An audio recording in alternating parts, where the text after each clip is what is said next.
இந்த உலகத்திலே வாழக்கூடிய மனிதனை பொறுத்தவரையில் அவனிடத்தில் நிறைய பலவீனங்கள் இருக்கின்றன. அல்லாஹும் அல் குர்ஆனிலே சொல்லும்போது வஹுலிகல் இன்சானு தஈஃபா, மனிதன் பலவீனமானவனாகவே படைக்கப்பட்டுள்ளான் என்று சொல்கிறான். அந்த பலவீனங்களை அல்லாஹ் பட்டியலிடுகிறான். சில பலவீனங்களை வஹுலிகல் இன்சானு அஜூலா, மனிதன் அவசரக்காரனாக படைக்கப்பட்டுள்ளான். ஹுலிகல் இன்சானு ஹலூஆ, மனிதன் டென்ஷன் உள்ளவனாக படைக்கப்பட்டுள்ளான். இப்படி மனித பலவீனங்களையும் அல்லாஹு தஆலா அடையாளப்படுத்துகிறான். அதிலே ஒன்றுதான் வ இன்னஹு லிஹுப்பில் கைரி லஷதீத், மனிதன் ஹைரை கடுமையாக நேசிக்கக்கூடியவனாக இருக்கிறான் என்று அல்லாஹ் சொல்லுகிறான். ஹைர் என்று இங்கே சொல்லுவது பொருளாதாரத்தை. மனிதன் பொருளாதாரத்தை அதிகமாக விரும்பக்கூடியவனாக நேசிக்கக்கூடியவனாக இருக்கிறான். இது மனித பலவீனங்களில் ஒன்றாகும். ரசூலுல்லாஹி அலைஹி வஸல்லம் அவர்கள் சொல்கிறார்கள், அல்லாஹ் சொல்வதாக, யக்கூலு இப்னு ஆதம் மாலி மாலி, ஆதமுடைய மகன் என்னுடைய பொருளாதாரம் என்னுடைய சொத்து என்று சொல்லுகிறான். அவனுடைய வாயில் எப்போ பார்த்தாலும் என்னுடைய பொருளாதாரம் என்னுடைய சொத்து என்னுடைய அது இது என்றுதான் அவன் சொல்லி கொண்டிருப்பான் என்று நபிகள் நாயகம் ஸல்லல்லாஹு அலைஹி வஸல்லம் அவர்கள் சொல்கிறார்கள். அதே போல லவ் கான லிப்னி ஆதம் வாதிம் மின் தஹப், ஆதமுடைய மகனுக்கு ஒரு ஓடை நிறைய தங்கம் இருந்து, ஒரு ஓடை நிறைய அல்லாஹ் தங்கத்தை கொடுத்திருக்கிறான். அல்ஹம்துலில்லாஹ், போதும் என்று அவன் நிற்க மாட்டான். லப்தகா இலா சானி, இரண்டாவது ஒன்றுக்கு ஆசைப்படுவான். அவனுக்கு 2 ஓடை நிறைய தங்கத்தை அல்லாஹ் கொடுத்தால் லப்தகா இலா சாலிஸ், மூன்றாவது ஒன்றுக்கு அவன் ஆசைப்படுவான். இது மனித பலவீனம், மனிதனுடைய இயல்பு என்று அல்லாஹு தஆலா சொல்கிறான். இப்போ அல்லாஹ் சொல்லக்கூடிய, அல்லாஹுடைய தூதர் சொல்லக்கூடிய இந்த விஷயங்கள் பொய்யாகாது. நிச்சயமாக அது நடந்தால்தான் அல்லாஹுடைய கலாம் உண்மை என்பதும் நபிகள் நாயகம் ஸல்லல்லாஹு அலைஹி வஸல்லம் அவர்களுடைய வார்த்தைகள் முஅ்ஜிஸா என்பதும் நிரூபணமாகும். அந்த அடிப்படையில் நம்மிடத்திலே இந்த பொருளாதார ஆசை என்பது இயல்பாக இருக்கும், எல்லோருக்கும் இருக்கும். எனக்கு இல்லை என்று ஒருவர் சொல்ல முடியாது. ஏதோ ஒரு கோணத்தில் அவரிடத்தில் பொருளாதார ஆசை இருக்கும். இன்னும் ஒரு பக்கம் நீங்கள் பாருங்கள், பொருளாதாரத்தை அல்லாஹு தஆலா மனிதனுக்கு கியாமன் என்று சொல்லுகிறார். அவனுடைய வாழ்க்கைக்கான அடிப்படையாக பொருளாதாரம் ஆக்கப்பட்டுள்ளது என்று சொல்கிறார். இப்போ பொருளாதாரம் தேவை. ஜும்மா தொழுகையை பற்றி அல்லாஹ் சொல்லும்போது, விசுவாசிகளே, இதா நூதிய லிஸ்ஸலாத்தி மின் யௌமில் ஜும்ஆ ஃபஸ்ஸஉ இலா திக்ரில்லாஹி வதருல் பை, வெள்ளிக்கிழமை ஜும்மாவுக்கு அழைப்பு விடுக்கப்பட்டு விட்டால் நீங்கள் உங்களுடைய வியாபாரங்களை எல்லாம் விட்டுவிட்டு உடனடியாக அல்லாஹ்வை திக்ரு செய்வதற்காக மஸ்ஜிதுக்கு நீங்கள் விரைந்து வாருங்கள். திரும்ப சொல்கிறான், ஃபைதா குதியத்தி ஸலா, தொழுது முடித்து விட்டால், ஜும்மா தொழுகை முடிந்து விட்டால், ஃபன்தஷிரு ஃபில் அர்த், பூமியிலே நீங்கள் பறந்து சென்று, வப்தகு மின் ஃபதுலில்லா, அல்லாஹுடைய ஃபதுலை நீங்கள் தேடுங்கள் என்கிறான். இங்கே அல்லாஹுடைய ஃபதுல் என்று சொல்வது பொருளாதாரத்தை. இப்போ பொருளாதாரத்தை தேடுங்கள் என்று அல்லாஹு தஆலா சொல்கிறான். இப்போ வாழ்க்கைக்கான அடிப்படையாக இந்த பொருளாதாரம் இருக்கிறது. அதே நேரத்திலே இந்த பொருளாதாரத்தை தேட வேண்டும் என்பதையும் அல்லாஹு தஆலா ஆக்கி வைத்து, இன்னும் ஒரு பக்கம் மனிதனுடைய பலவீனங்களில் ஒன்றாக பொருளாதாரத்தின் மீது ஆசையை கூட்டி வைத்திருக்கிறார். ரசூலுல்லாஹி அலைஹி வஸல்லம் அவர்கள் சொல்லுகிறார்கள், ஆதமுடைய மகன் வயது போக போக அவனிடத்தில் ஆசை அதிகரிக்கும் என்று நபி ஸல்லல்லாஹு அலைஹி வஸல்லம் அவர்கள் சொல்லுகிறார்கள். மனிதனுக்கு வயது கூட கூட முதுமை அடைய அவனிடத்தில் ஃப்ரெஷ்ஷாக ஆசை வந்து கொண்டே இருக்கும் என்பதையும் நபி ஸல்லல்லாஹு அலைஹி வஸல்லம் அவர்கள் சொல்லுகிறார்கள். ஆசை என்பதை பொதுவாகவே சொல்லுகிறார்கள் ஹிர்ஸ் என்று. அதில் பொருளாதார ஆசையும் வரும். இப்போ மனிதன் பொருளாதாரத்தின்பால் ஆசை உள்ளவனாகவும் தேவை உள்ளவனாகவும் இருக்கிறான் என்பதில் இரண்டாவது கருத்து யாருக்கும் கிடையாது. இப்போ இந்த பொருளாதார ஆசை நம்மை இந்த உலகத்தில் ஒரு மனநோயாளியாக மாற்றிவிடக்கூடாது. இப்போ இன்றுள்ள பிரச்சனை என்னவென்றால், எல்லோரும் இந்த பொருளாதாரத்தை வைத்து ஸ்ட்ரெஸ்ஸாக மாறிக்கொண்டிருக்கிறார்கள், மன அழுத்தத்திற்கு உள்ளாகி கொண்டிருப்பதை பார்க்கிறோம். பொருளாதாரத்தை அடிப்படையாக வைத்து மன அழுத்தம் நிறைய பேருக்கு இருக்கிறது. ஒன்று போதாது என்கிற ஒரு பிரச்சனை, அல்லது எப்படி இதை வளர்த்து கொள்ளலாம் என்கிற பிரச்சனை. இப்படியான பிரச்சனைகளால் மன அழுத்தத்திற்கு உள்ளாகிறார்கள். ஏனைய காரணங்களால் மன அழுத்தத்திற்கு உள்ளாகுவதை விட மனிதன் அதிகமாக பொருளாதாரத்தை வைத்துத்தான் மன அழுத்தத்திற்கு உள்ளாகிறான் இன்றைய காலத்திலே.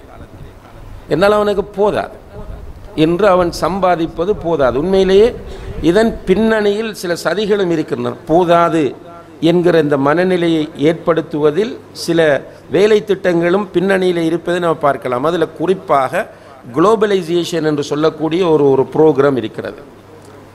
அதாவது பூகோளமயமாக்கல், உலகமயமாக்கல் என்று சொல்லுகிற இந்த சிந்தனை. இதில் இரண்டு சைடுகள். ஒன்று, உலகத்திற்கு தேவையான நல்ல சைடு இருக்கிறது.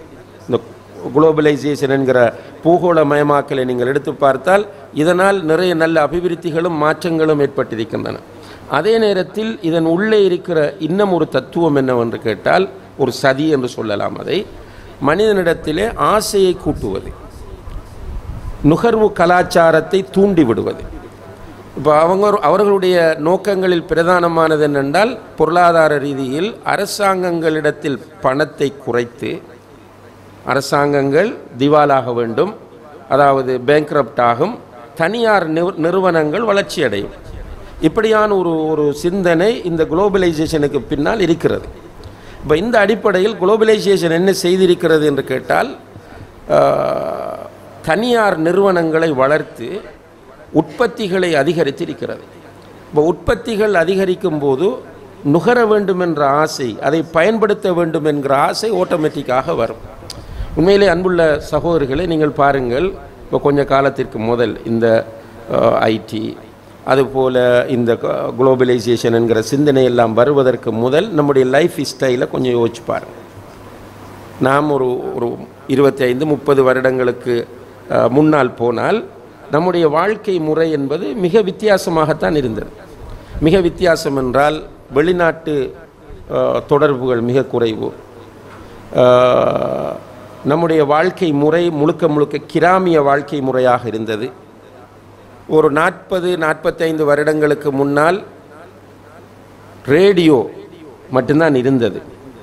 அந்த ரேடியோவும் என்ன, பெட்டில் பாடக்கூடிய ரேடியோ. எல்லோருடைய வீட்டிலும் பெரும்பாலும் ரேடியோ இருக்காது, ஒரு சிலருடைய வீட்டில் தான் ரேடியோ இருக்கும். இந்தியாவிலும் கூட சொல்லுவார்கள், தமிழ்நாட்டிலே சொல்லுவார்கள், அவர்களும் கிட்டத்தட்ட நம்முடைய சேம் ஸ்டைலில் தான் இருந்திருக்கிறார்கள். அவர்களுடைய வீடுகளில் இருந்த முறை மண்ணெண்ணெய் விளக்கு, அதுபோல் ஓலையால் வேயப்பட்ட கூரைகள், வேலிகள், இந்த ஒரு அமைப்பில் தான் நம்ம வாழ்ந்து கொண்டிருந்தோம். ஒரு வீட்டில் ஒரு சைக்கிள் தான் இருக்கும். அந்த சைக்கிள் எடுத்து தான் எல்லாரும் பயன்படுத்த வேண்டிய தேவை வரும். நடந்து நீண்ட தூரங்கள் நடந்து போக வேண்டிய நிலை இருந்தது. மாட்டி வண்டியெல்லாம் பெரிய வாகனங்களாக இருந்தது. இதெல்லாம் நாம் 400 வருடங்கள் 500 வருடங்களுக்கு முன்னால் உள்ள கதை அல்ல. இது ஒரு 40 வருடங்களுக்கு முன்னால் போய் பார்த்தால் நம்முடைய வாழ்க்கை முறை இதுவாகத்தான் இருந்தது. வீட்டில் ஸ்பெஷலாக சாப்பிடுவதாக இருந்தால் நாட்டுக்கோழியோ அல்லது இறைச்சியோ சாப்பிடுவதாக இருந்தால் பெரும்பாலான வீடுகளில் வெள்ளிக்கிழமையில் தான் அது சாத்தியப்படும். மற்ற காரங்களில் நான் அறிந்திருக்கும் குருணல் என்கிற ஒரு சாப்பாடு இருந்தது. அரிசியிலேயும் வரக்கூடிய கடைசி நிலையில் உள்ளது தான் குருணல் சாப்பாடு. நம்முடைய வேலிகளிலே முளைத்து வரக்கூடிய முருங்கை இலக்கறி, சுண்டல் கறி என்கிற நிலையில் வாழ்ந்து கொண்டிருந்த ஒரு ஸ்ட்ரெஸ் இல்லை, ஒரு பிரச்சனை இல்லை. சின்ன வருமானம், ஒரு ஆசிரியருடைய சம்பளத்தை அந்த நேரம் கேட்டிங்கன்றால் 1000-1500 ரூபா இந்த அளவு தான் இருக்கும். சின்ன கடைகள் இருக்கும். ஊருக்குள்ளே ஒரு தேத்தனை கடை தான், ஒரு டீ கடை தான் இருக்கும். இப்படியான ஒரு காலத்திலிருந்து திடீரென நாம் இப்போ பாருங்கள், இந்த 40 வருடங்களுக்கு முன்னால் நான் சொல்லக்கூடிய இந்த செய்தி திடீரென மாறி இன்று நம்முடைய ஏரியாவை எடுங்க. நம்ம இந்த கிராம ஸ்டைலில் வாழ்ந்து கொண்டிருந்த நம்முடைய ஏரியாக்களில் இன்று ஒவ்வொரு ஊரிலும் பல ரெஸ்டாரண்ட்ஸ் வந்து விட்டது. ஃபாஸ்ட் ஃபுட் என்பது நம்முடைய பிள்ளைகளுக்கு சாதாரணமான உணவாக மாறி இருக்கிற ஒரு காலத்திலே வாழ்ந்து கொண்டிருக்கிறோம். இப்போ பெரும்பாலான வீடுகளுக்கு ஏசி வந்து விட்டது. எல்லோருக்கும் மோட்டார் பைக் இருக்கிறது. எல்லோரிடமும் கார் வாங்க வேண்டும் என்கிற சிந்தனை கூட. இப்போ எல்லோருடைய கையிலும் ஃபோன் இருக்கிறது, ஸ்மார்ட் ஃபோன். அது சிலர் ஆப்பிள் ஃபோன், ஐஃபோன் வைத்திருப்பார்கள், சிலர் ஆண்ட்ராய்ட் ஃபோனுகள் வைத்திருப்பார்கள். ஆனால் ஃபோன் இருக்கிறது. ஒவ்வொருவருடைய வருமானத்தையும் விட பெறுமதியான ஃபோன்கள் வீட்டில் இருக்கின்றன. வீட்டில் உள்ள அவ்வளோ பேருக்கும் ஃபோன் இருக்கிறது. இப்போ இந்த குளோபலைசேஷன் இன்னும் ஒரு வேலையை செய்து விட்டது என்னென்று கேட்டால், அன்புள்ள சகோதரர்களே, நுகர்வதை இலகுவாக்கி விட்டது. எப்படி இலகுவாக்கி இருக்கிறது என்றால், இப்போது நம்முடைய சந்தையில் நீங்கள் போனால் ஒரு பொருளை காசு கொடுத்து வாங்குகிற போது உங்களுக்கு டிஸ்கவுண்ட் கிடையாது. காசு கொடுத்து வாங்கினால் டிஸ்கவுண்ட் கிடையாது. அந்த பொருளுடைய பெறுமதியை கொடுத்து வாங்கிட்டு வரணும். நீ அதே பொருளை நீங்கள் கிரெடிட் கார்டு கொடுத்து வாங்கினால் உங்களுக்கு டிஸ்கவுண்ட் இருக்கிறது. பெரும்பாலும் நீங்கள் இதை அவதானிக்கலாம். இன்னும் இது வளர்ந்து கொண்டு வருகிறது. அப்போ கிரெடிட் கார்டு என்பது என்ன? கடன். கடனுக்கு வாங்கினால் அதுவும் வட்டியோடு சேர்ந்த கடன். கிரெடிட் கார்டில் ஃபஸ்ட்டுக்கு நம்ம சைன் பண்ணிடுறோம், நான் டியூ அந்த டைமுக்கு கட்ட தவறினால் நான் வட்டி செலுத்துவேன் என்ற அக்ரிமெண்ட்டோடு தான் கிரெடிட் கார்டு எடுக்கிறோம். அப்போ வட்டிக்குள்ளே நம்மளை தள்ளுகிறார்கள், ரெண்டாவது கடனுக்குள்ளே தள்ளுகிறார்கள். இப்போ ஒரு பக்கம் நுகர்வு கலாச்சாரம் கடுமையாக மேலோங்கி இருக்கிறது, இன்னும் ஒரு பக்கம் பொருட்களை நுகர்வது என்பது இலகுபடுத்தப்பட்டிருக்கிறது. இப்போ அடுத்த ஒரு ஸ்டெப் வந்துட்டோம், எல்லாரும் வந்துட்டோம். என்னது? Online purchasing. சிம்பிளாக வீட்டிலிருந்து பர்ச்சேஸ் பண்ண எவ்வளோ லேசாக்குறாங்கன்னு பாருங்கள். வீட்டில் இருந்து கொண்டு பொருட்களை கொள்முதல் செய்வது இப்போ முழுதுமே இலகுபடுத்தப்படும் போது நமக்கு என்ன தேவை? நிறைய காசு தேவை. இப்போ காசு எடுக்கிறதுக்கு என்ன வழி? அடுத்தது ரசூலுல்லாஹி அலைஹி வஸல்லம் அவர்கள் சொன்னார்கள், யஅதி அலன்னாஸி ஸமான் லா யுபாலில் மர்உ மின் ஐன அഖதல் மால் அமின் ஹலால் அமின் ஹராம். புகாரியில் வரக்கூடிய ஹதீஸ். ஒரு காலம் வரும், அந்த காலத்தில் மனிதனுடைய சிந்தனை பொருளாதாரம் என்பதாக மாறும். இது ஹலாலாக வருகிறதா ஹராமாக வருகிறதா என்பதை அவன் பொருட்படுத்த மாட்டான். அவனுக்கு தேவை பணம் வேண்டும். சுப்ஹானல்லாஹ், இன்று வியாபாரம் மிகப்பெரிய அளவில் வளர்ந்து கொண்டு போகிறது. இந்த வியாபாரங்களுக்குள் நீங்கள் போய் பார்த்தால் இஸ்லாமிய வியாபார முறை என்கிற அந்த கன்செப்ட் பெரிய அளவில் கவனத்தில் எடுக்கப்படுவதில்லை. வெளியில் நம்ம அந்த வியாபாரத்திற்குள்ள நுழையாமல் இருக்கும் வரைக்கும் இஸ்லாமிய வியாபாரம் பற்றி பேசுவோம். வியாபாரத்திற்குள் நுழையாமல் இருக்கிற வரைக்கும் இஸ்லாமிய வியாபாரத்தை பற்றி பேசுவோம். மற்றவர்கள் செய்கிற வியாபாரங்கள் இஸ்லாமிய முறைக்கு மாற்றமானது என்று விமர்சனம் செய்வோம். ஆனால் நாம் அந்த வியாபாரத்திற்குள் போய் நுழைந்து விட்டோமாக இருந்தால் அங்கே இஸ்லாமிய அந்த எத்திக்ஸ்களை, வியாபார முறைகளை பேணுவது என்பது நமக்கு சிரமமாகிறது. கடன் கூடுகிறது. கடன் கூடினால் அந்த கடனை சமாளிப்பதற்காக பார்ட்னர்களை, பங்குதாரர்களை சேர்ப்பது, அவர்களுக்கு லாபத்தில் பங்கு தருகிறேன் என்று சொல்லி மாதாந்தம் ஒரு ஃபிக்ஸ்ட் அமௌண்டை கொடுப்பது. இப்போ பிஸ்னஸ் பார்ட்னர்ஷிப் கூடும், ஷேரிங் இஸ்லாத்தில் இருக்கிறது. பைஉல் முஷாரக்கா என்று சொல்லக்கூடிய அல்லது முதாரபா என்று சொல்கிற பல முறைகள் இஸ்லாத்தில் இருக்கின்றன. ஆனால் இங்கே இஸ்லாமிய முறையில் நடக்கிறதா என்றால் ஒவ்வொருவருக்கும் மனச்சாட்சி இருக்கிறது. மனச்சாட்சி அடிப்படையில் கடையில் உள்ள வியாபார வருமானங்களை கணக்கு பார்த்து